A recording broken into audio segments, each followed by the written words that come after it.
Shalom from Jerusalem. This is TV7's Israel at War update. And as we're set to deliberate the latest developments here in Israel, throughout the region and beyond, with chief focus today on the Syrian front, on the Islamic Republic of Iran, as well as on Yemen, it's always important to remember how this war, which Iran wages against Israel in multiple sectors, actually began. 434 days ago, on October 7th of last year, the Islamist Hamas and its terror affiliates in the Gaza Strip had launched an onslaught on southern Israel, declaring war by perpetrating a massacre, murdering some 1,200 mostly civilians, wounding over 4,800 others, and kidnapping some 250 people, including elderly, men, women, children, and infants. 100 of them remain in Hamas captivity to date. The subsequent day, Iran essentially joined the war when it greenlighted its proxy in Lebanon, Hezbollah, to launch cross-border attacks against Israel. Since then, Hezbollah had launched over 13,000 munitions toward Israeli territory, and not Hezbollah alone. Additional Iranian proxies have launched cross-border attacks against Israel from Syria, from Iraq, from Yemen, including Iran proper. Let's now turn to our TV7 editor-at-large, Mr. Amir Oren. Amir, there are ongoing discussions right now on the matter of a hostage release deal. A certain outline is being discussed. What can you tell us about that? So, Jonathan, there are two lines of efforts which are at work by the outgoing Biden administration. And we have seen the two most senior representatives of this administration in the region over the last several days. National Security Advisor Jake Sullivan, along with Special Emissary Brett McGurk, and the Commanding General of CENTCOM, Michael Eric Kurilla, have been to Israel for discussions on both Syria and Gaza. Syria, they are trying to stabilize the situation as the transition or interim government is being set up, and they want, of course, to avoid any further bloodshed, to act so that the humanitarian needs of the population are met, that terror groups, Daesh and others, do not exploit the situation in order to have a resurgence. And obviously, they are looking at the Israeli effort to bolster Israel's defense in the north, including the positioning of IDF troops temporarily, but probably throughout the winter, on several kilometers outside the boundary, including Mount Hermon. Defense Minister Israel Katz published his call for the IDF to be ready to stay throughout the winter. In Gaza, as you mentioned, there are efforts to gain the hostage release. And one notable development is Secretary of State Antony Blinken's visits to Jordan, but especially to Turkey, where he tried to impress upon President Erdogan and Foreign Minister Hakan Fidan the possible role of Turkey in persuading Hamas to finally concede and let the hostage release or the hostage deal go through already now before the end of the year. Indeed. Well, let's turn now to central Israel elsewhere, there where we're joined by Brigadier General in Reserve Doron Gavish, the commander of the Israeli Air Force Task Force for Air and Missile Defense. It's good to see you, General. I'd like to immediately ask you, the IDF spokesperson's unit published the various activities that the Israeli Air Force has conducted in recent days in Syria, specifically speaking about over 500 separate strikes throughout the country, destroying up to 90% of the Syrian armies, or the ones at least that abandon munitions of surface-to-air capabilities, among a long list of other strategic tools, assets, What can you tell us about that? And what is the significance for Israel when we're talking about the ongoing war on a regional scale? Well, indeed, Jonathan, I think this is very significant, and this is also part of a lesson learned on behalf of Israel from the history. We know that there were more than once in the history that the area was reorganized and the weapons, let's put it this way, that could be very dangerous fell into the arms of rebels. So this is exactly what we wanted to make sure that this is not the case in Syria. And we also have to remember that those that we're talking about, we don't know yet where are they heading for. We do know what is their history. Therefore, we cannot allow ourselves that those the Syrian arsenal, which contains airplanes, choppers, tanks, vessels, and so on, will fall into their hands. And this was the origin of the decision to destroy the Syrian army and basically the full arsenal of the Syrian military. And it is not only the systems that we are talking about, but also infrastructures, facilities of all kind of, producing weapons and other means which could be very dangerous if they would fall in the wrong hands. So this is a strategic decision made by Israel, supported by the United States and also other Western countries that know the history of what happens when such arsenal fell into the wrong hands. From the Israeli Air Force point of view, we have to remember that it is kind of a historical because the last time that Israel did something close to it was in 6 Days War, and this is really long time ago. And so a very strong, massive attack, and it looked like, as you reported, that around 90% of the Syrian arsenal was destroyed. Very impressive indeed. Let's turn elsewhere in central Israel, where we're joined by Brigadier General in Reserve Amir Avivi, the founding director of the Israel Defense and Security Forum, commonly referred to here in Israel as the Bitchonistim. It's great to see you, General. And I'd like to immediately ask you to provide your insight as to, from an Israeli perspective, looking towards the Syrian front, we have a defensive posture along the demilitarized zone of the armistice line of 1974, all the while also engaging in an ongoing robust aerial campaign to degrade, as General Kavish also just elaborated on, the Syrian militaries, the abandoned munitions and strategic tools there. What else should be done in order to ensure Israel's security, and not only security in a sense of defense, but also national security interests from a strategic perspective? So looking at the big picture, when we talk about Syria, there are some serious strategic issues that we need to look at. One is Turkey. I think there is one thing Israel doesn't want is to have Turkey on its borders.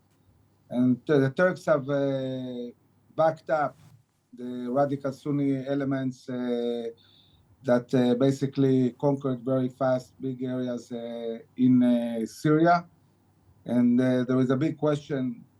We saw Russian dominance in Syria for a long time. Now we see the Russians and the Iranians getting out of Syria, and the Turks becoming more dominant. And Israel will have to follow and see what this means. It's something that will develop as time goes by. And this raises a question regarding the Kurds. Big areas in Syria are controlled by the Kurds, other areas by the Sunni rebels that are different groups. Some of them are very extreme, some are not. And how this will develop, we'll see. But what is the policy regarding to the Kurds? What is the American policy? What will be the Israeli policy? And also the Druze? There are several elements, and I think that Israel and the US should really go into an in-depth discussion about what's the overall strategy and how do you keep the Turks at leash and not moving into Syria in a way that Israel might perceive as dangerous. We know that Erdogan, since day one, he looks at building again the Ottoman Empire. And if he sees an opportunity to expand, I would assume that he would try to do it in one way or another. Another issue talking about Syria is how it affects Lebanon. Hezbollah has become, is in a reality for, I would say, a complete blockade. Aerial blockade, naval blockade, and now also on the ground, they cannot smuggle weapons from Syria to Lebanon because it's controlled by Sunni elements and not Shia elements. Is it going to embolden the different groups in Lebanon to be more proactive against Hezbollah? Is it going to change the balance of power inside Lebanon? It's something that needs to be seen. Very gradually, the Lebanese army is taking more and more control over southern Lebanon. The army is following, the Israeli army is following very closely, and when they see Hezbollah not retreating or trying to rebuild, they immediately attack and do the coordination with the partners. But how it will impact Lebanon, I think it's a very interesting issue. And at the end of the day, looking at all this Shia axis, we heard Prime Minister Netanyahu when he started the ceasefire in Lebanon saying, we're now shifting the center of gravity from Lebanon to Iran. We are seeing with our eyes the beginning of the collapse of the Shia axis, Hamas, Hezbollah, Syria. But until we won't deal with the head of the snake, we won't bring down this axis. So I think the center of gravity is moving to Iran. And it will be very interesting to see, as of the 20th of January, what will be the American policy and whether America will take a lead in the fight or still do the fight through Israel as it happened until now. Indeed. Well, on that matter, actually, President Donald Trump, or President-elect Donald Trump, highlighted that when he was asked specifically about whether or not the United States would deal with Iran's nuclear program kinetically, he said, well, time will tell. And of course, all the tools or all the options are on the table.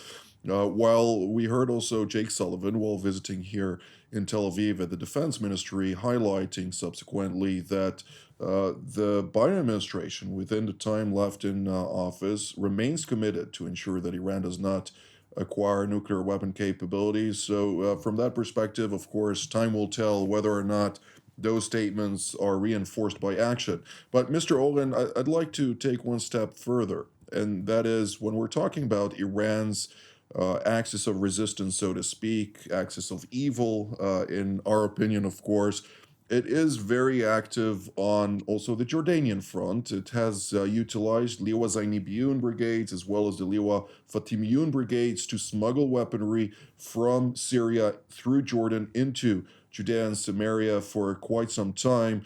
And now that Syria is lost, we're seeing both those militias fleeing into Iraq.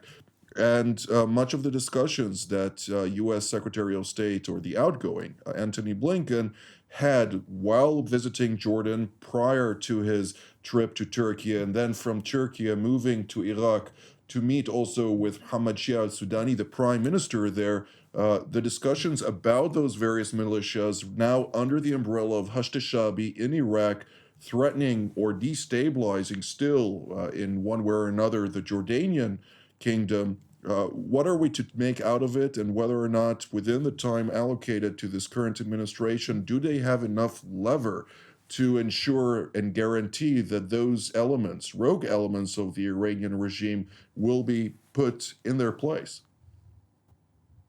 So for the preceding 20 years, essentially ever since the US invasion of Iraq in 2003, the Iranians have been on the offensive. they have first been concerned lest the Americans from Iraq go on into Iran too. And when they saw that the Americans are bogged down in Iraq as well as in Afghanistan, they started their offensive, which culminated in the famous Qasem Soleimani doctrine of the Ring of Fire around Israel, which included the countries which you mentioned outside of Iraq. Iraq was always the top priority for Iran, but as long as it had the luxury of expanding its influence into Lebanon, Syria, and perhaps even Jordan, it benefited by it. But now the situation has been completely reversed. The Islamic Republic is on the defensive, perhaps on the ropes. It cannot enjoy the luxury of going on with some adventure through Jordan into the Israeli-held Jordan Valley, Judea and Samaria, and Israel proper. It must contract, must call in its militias as it reassesses, regroups, and waits for the Trump administration. And as you quoted Donald Trump, it seems as if he was elected to be the Oracle of Delphi, because all of his answers in recent days have been Delphic. When he asked whether he trusts a certain world leader, he says, I trust nobody. When he is asked for specific policies, he evades. He doesn't want to commit himself ahead of January 20th. So the Iranians too are puzzled, and there is little chance that they will risk anything hasty over the holiday season. With regard to Trump trusting anyone, show me one world leader who trusts anyone, and I'll be very surprised. But when we're talking about the broad scheme of things, naturally, desperate times usually also call for desperate measures, and the Ayatollah regime in Tehran is desperate. So, of course, we need to take everything into account that even the unlikely may become more likely than expected. But nonetheless, General Gavish, the Hashd Shabi, which makes out of 67 alliance or militias, 46 of them are loyal to the Islamic Republic of Iran. They are very eager, of course, vocally to ensure that the ongoing warfare, belligerence against the state of Israel continues. Nonetheless, it seems like there is a downtick in the number of projectiles that they are launching towards Israeli territory. Is that correct? And if so, what should be done with this cluster of terror groups that have launched multiple unmanned aerial vehicles towards Israel with no actual response? Well, we have to start, and I do concur with my colleague Amir. We have two Amirs, so I meant this time Amir Aviv, who was talking about the head of the snake, and this is really the main issue. But if we are still talking about the proxies, unfortunately, we see that they are active, and more than anyone else, the Yemens, the Houthis from Yemen are still active. If we are looking at the last 3 weeks, they shot more than 4 missiles, ballistic missiles toward Israel. All of them were intercepted, but imagine yourself that one of them would be hitting into our cities, or it could be in the south or in the central of Israel. Each one of them held 500 kilos of explosive.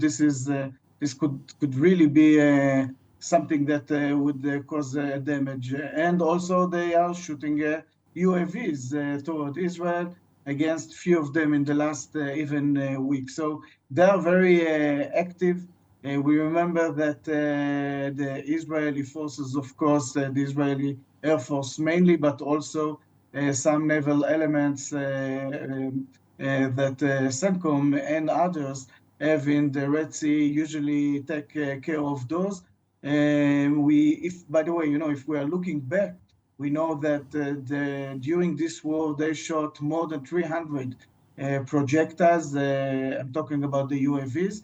5 of them penetrated toward Israel. So it is very low, but still it is arming, and it could make a damage. And we remember that in Tel Aviv, we had someone that was even killed by such a UAV. This is, when we are looking only toward Israel, but the challenge with the Houthis, it's much greater than Israel. Their impact is a regional one. The naval routes are blocked. We'll remember it. The impact on Egypt, Saudi, but mainly Egypt, from an economical point of view, is huge, but not only on the Mediterranean. The impact is global one, because those shipments are going through Africa instead of going through the Suez Canal. So this is something that must be taken care of, regardless what would be done with Iran. I think that this is something that the coalition, for sure, Israel and others, are looking at, and I think time will tell, but I believe this would be something that we cannot allow it to continue as it is for the last few weeks and months during this war. We need to always remember 3 task forces are currently operational in the strategic Strait of Bab el Mandeb and the adjacent waterways, to include the so called Task Force 153, originally Egyptian American. Currently, they call it Prosperity Guardian, with a US led coalition of a number of nations alongside a European task force that is more in order to guarantee the fair prices for the European commercial vessels transiting through those waterways, when we're talking about insurance companies, and then an offensive task force, which is actually a US-led offensive of NAVCENT in collaboration with their British counterparts, launching concrete attacks against Houthi targets, which is really inadequate. It's not really very deliberate these days. Nonetheless, they do also have a number of staff officers, be it from Canada, the Netherlands, Australia, New Zealand, and Panama, among others. But let's divert our attention to the head of the snake, General Avivi, when we're hearing Prime Minister Benjamin Netanyahu reach out to the people of Iran saying, "You're not our enemy." The Iranian Ayatollah regime squandered billions of your taxpayers' money on all kind of adventures that were now up in dust due to the fall, of course, of the Assad regime, the demise of much of the capabilities of Hezbollah, and the downfall of the Islamist Hamas to a large degree. What is the goal of this message, and to what degree does this really have true implications on the moves ahead? So, it's similar to the message the Prime Minister sent also to the Lebanese people when we fought Hezbollah and not Lebanon. I think that the overall long-term strategy is have a change of regime. If there's one thing I think that Israel and probably also the US administration want, is to see a change of regime in Iran. This is the key issue. And then, therefore, you need to send a message to the society. We are not in quarrel with you. We're not fighting you. We are fighting this vicious regime, who is also exploiting its own people. I believe that the goal that Israel, probably the US, will pursue is dealing with the military and the nuclear sites of Iran, really degrading, dismantling their nuclear sites and military capabilities in a way that can bring down the Shia axis. There is always an option to do what Israel did in Lebanon, to topple the leadership. I'm not sure this is what the US would like to do, or even hurt them economically, attacking the oil refineries, which is also something that might have global implications, and I'm not sure this is the path. But when you look at the overall strategy, you have the stick and you have the carrot, and the stick is clear. It's a kinetic attack, and also sanctions, and all the tools that the US can use in Israel. But there is also the other side, and the other side is peace agreements. It's really building a Western Israeli Sunni moderate alliance that will extend all the way to Indonesia, Malaysia, possibly Pakistan, Oman. And we have to counter and dismantle the Chinese, Russian, Iranian front that has emerged in the last 2 years in the Middle East and beyond. And the way to do it, first and foremost, take Iran out of the equation. Go after the weak link. It's not smart to challenge the Russians or the Chinese directly. You need to really deal with the weak link. And we see how weak it is today. When I said the weak link 2 years ago, no, not everybody understood that they are really a weak link, but now everybody can see that they are a weak link. And this is not about 20 years boots on the ground. This is not Iraq or Afghanistan. This is 1, 2, 3 major airstrikes. That's it. This is really, in 2, 3, 4 days, you can dismantle all of the capabilities if it's done with the US. If Israel needs to do it alone, it will take much, much more time. And if President Trump wants to shorten the war, this is the way to shorten the war. Join the fight, and let's attack together. This will be a short campaign, very short. And then the next step is really building an alliance that will be a magnet to countries like Lebanon, maybe Syria, Iraq, to join the moderate Sunni axis and not the radical Sunnis or the Shias, and really expanding this alliance. Because today there is a tendency of even countries like Egypt or Saudi Arabia that joined BRICS, they're moving towards the east. And Saudi Arabia and Iran, their biggest trade partner is China. China is trading in the Middle East 7 times more than the US. So what does the US have to offer? Only one thing: military power, strength. Well, 2 brief points as we run out of time. One, I think Pyongyang is also part of Beijing, Moscow, Tehran axis, something that, of course, should be taken into account. The North Koreans are very active in all theaters. And the second point, Wang Yi, the state counselor of China, is currently, of course, meeting with Abdelati of Egypt to deliberate further deepening the strategic ties, as they put it, between Cairo and Beijing, something that the people in Washington need to take note of. But this is all the time that we have for today, so I'd like to immediately thank General Avivi, General Gavish, and Mr. Oren for all of your insights, and I'd like to thank all of you at home as well. Until our next edition from here in Jerusalem, wishing you a Shabbat Shalom.